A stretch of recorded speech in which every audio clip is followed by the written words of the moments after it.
बंगाल के एक सुदूर गांव में एक निर्धन ब्राह्मण अपनी पत्नी के साथ बहुत तंगहाली में रह रहा था। दोनों घर घर जाकर भिक्षा मांगते, तब उन्हें कहीं 2 जून रोटी नसीब होती थी। दिन वर्षों में तब्दील होते गए और एक दिन गांव में एक नया जमींदार बना। ब्राह्मण ने सोचा क्यों न जमींदार के यहाँ जाकर वह भी हाजिरी लगाए और लगे हाथ कुछ दान दक्षिणा भी मांग लाए। अगले दिन अपनी इकलौती साफ सुथरी धोती पहनकर ब्राह्मण जमींदार की भवन की ओर चल पड़ा। लेकिन उस समय जमींदार गांव के मामलों के बारे में जानकारी ले रहा था। जमींदार कुछ सेवक उसे गांव के बाहर खड़े एक विशाल वट वृक्ष के बारे में बता रहे थे, जिसमें बहुत से भूतों का डेरा था।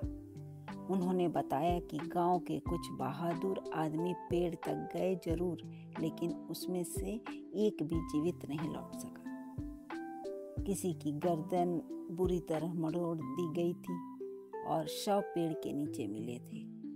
तब से रात में उस पेड़ के आसपास वाले स्थान सुनसान रहता था। केवल कुछ चरवाहे दिन में अपनी गाय भैंस चराने वहां जाते थे।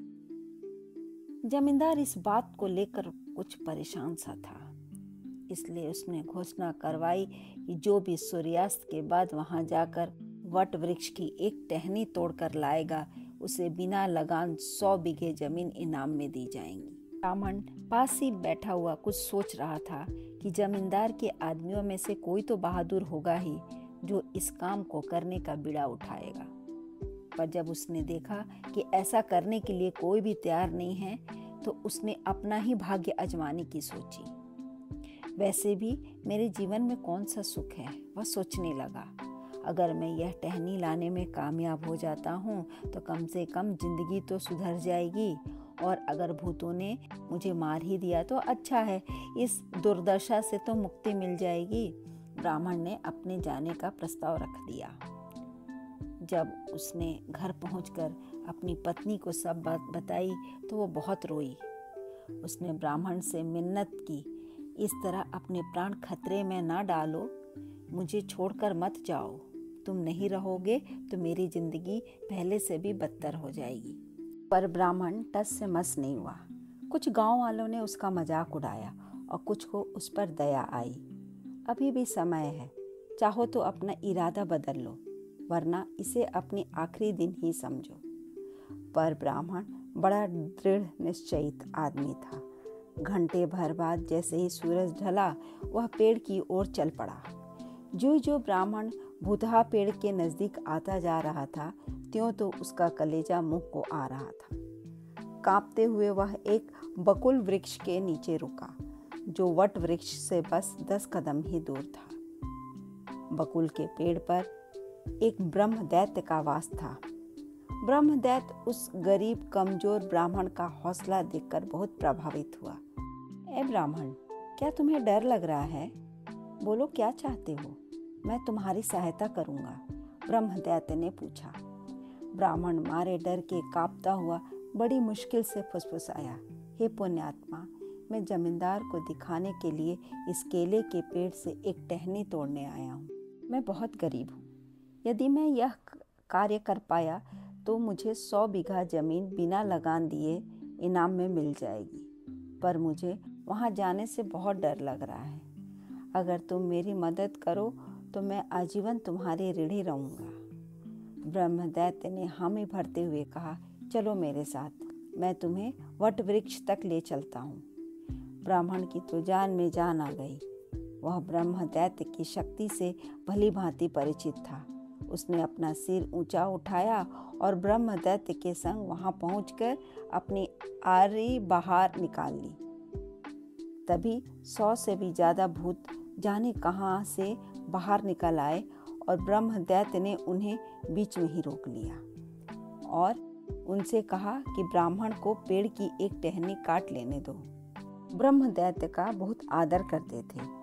भूत तो ब्रह्म दैत्य भी था, पर उच्च कोटि का था, इसलिए उसका आदेश सुनते ही सभी भूत उसकी बात मानने को तैयार हो गए और खुद ही टहनी काटकर देने का प्रस्ताव भी रखा।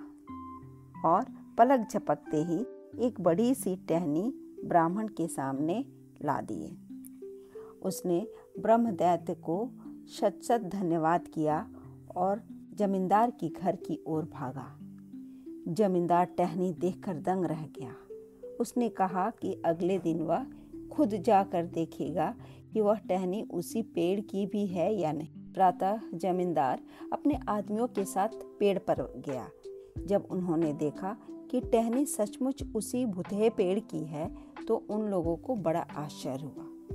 जमींदार ने अपना वादा निभाया और निर्धन ब्राह्मण को बिना लगान 100 बीघा जमीन दे दी। ब्राह्मण को जो जमीन मिली थी उसमें धान की फसल कटने के लिए तैयार खड़ी थी, पर ब्राह्मण को न तो खेती बाड़ी ही जानता था और न ही उसके पास कोई साधन था। वह एक बार फिर ब्रह्मदैत्य की शरण में गया। हे ब्रह्मदैत्य, अब तुम मुझे बचा लो और मेरी सहायता कर सकते हो। कहो, क्या मदद चाहते हो? ब्रह्मदैत्य ने पूछा। मुझे जो खेत मिला है उसमें धान कटाई के लिए तैयार है। मेरे पास उसको काटने का कोई साधन नहीं। मेरी मदद करो, वरना मैं बर्बाद हो जाऊंगा। ब्राह्मण उस ब्रह्मदैत्य के आगे हाथ पैर जोड़ने लगा। दयालु ब्रह्मदैत्य उसे ढांढस देते हुए कहा, ब्राह्मण, तुम चिंता मत करो। मैं न सिर्फ तुम्हारा धान कटवा दूंगा बल्कि उसे साफ करवा कर गोदाम में भी भरवा दूंगा और पुआल को इकट्ठा करवा दूंगा। तुम तो सिर्फ इतना करना कि 100 दरातियां इकट्ठे करके रात को बकुल के पेड़ के नीचे रख देना और जिस जगह चावल की बोरियां और पुआल रखवाने हैं उस जगह को तैयार कर देना।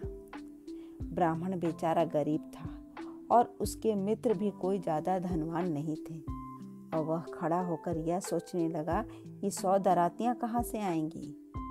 ब्रह्मदैत्य ने उसकी यह मुश्किल भी आसान कर दी। अब तो तुम अमीर हो गए हो, दरातियां गांव वालों से मांग लेना। ब्राह्मण अपना गांव भागा। उसने वैसा ही किया जैसे ब्रह्मदैत्य ने कहा था। उसे देखकर खुशी भी हुई और हैरानी भी कि गांव वालों ने हंसते हंसते अपनी दरातियां उसके हवाले कर दी। सूर्यास्त के बाद ब्राह्मण उन्हें बकुल वृक्ष के नीचे रख आया। फिर उसने अपनी झोपड़ी वाली जगह को चावल और पुआल रखने के लिए तैयार किया। सब खत्म काम करके ब्राह्मण सो गया। जब सारा गांव गहरी नींद में डूबा हुआ था तो ब्रह्मदैत्य ने वट वृक्ष से 100 भूत बुलाए और उन्हें आदेश दिया कि हम ब्राह्मण का धान काटकर बोरियों में भर देते हैं। भूत तो सहायता के लिए तत्पर थे। दरातियां हाथ में लिए वे खेतों की ओर चल दिए। सूर्योदय से पहले धान कट गया था और पुआल को अलग किया जा चुका था। सब कुछ ब्राह्मण के नए नवेले गोदाम में भर दिया था। अगली सुबह ब्राह्मण और उसकी पत्नी ब्रह्मदैत्य का काम देखकर बहुत प्रसन्न हुई। गांव वालों ने के लिए यह चमत्कार से कम नहीं था। उन्हें विश्वास था कि ब्राह्मण पर स्वयं देवताओं की कृपा हुई है। कुछ दिन बाद ब्राह्मण कृतज्ञता से हाथ जोड़े एक बार फिर दयालु ब्रह्मदत्त के सामने खड़ा था। हे ब्रह्मदत्त, क्या तुम सहायता एक बार फिर मेरी करोगे?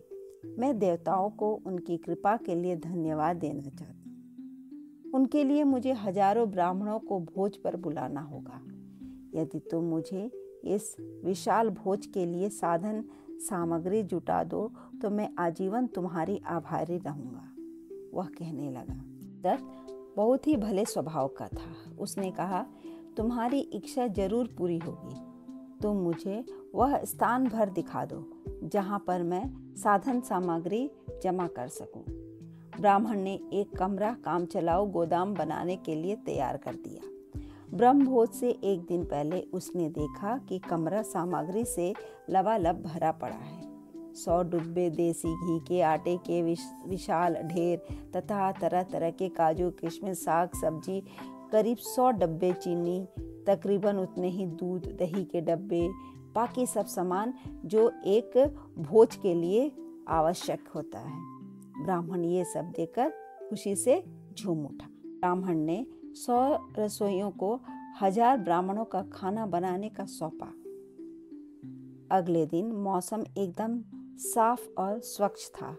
ब्राह्मण, उसकी पत्नी लगातार आते जाते रहे ब्राह्मणों के स्वागत सत्कार में लगे थे। उसने खुद कुछ नहीं खाया था क्योंकि वह इस भोज का आनंद ब्रह्मदैत्य के साथ उठाना चाहता था।